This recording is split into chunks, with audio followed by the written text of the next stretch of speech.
এক সময়ের ভিতরে বিশ্ব নবী তাজদারে মদিনা আরবের দুলাল হযরত মুহাম্মদুর রাসূলুল্লাহ সাল্লাল্লাহু আলাইহি ওয়াসাল্লাম এবং খাদিজা রাদিয়াল্লাহু তাআলা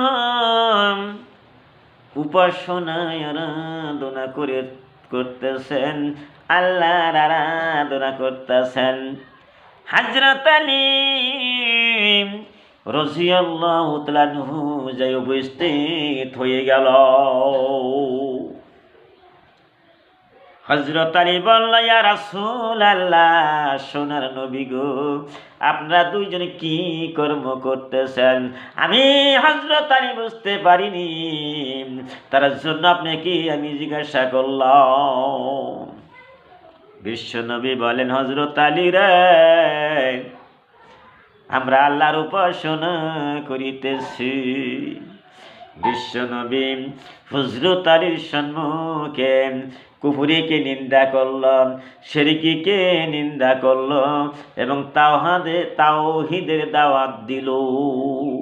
হযরত আলী রাদিয়াল্লাহু তাআলা সঙ্গে সঙ্গে ছোট্ট বাচ্চা 10 বছর বয়সে কিশোর ছোট্ট বাচ্চা বিশ্ব নবীর সঙ্গীর সাথে আর সম্মুখে ইসলাম ধর্ম গ্রহণ করলো। সুবহানাল্লাহ।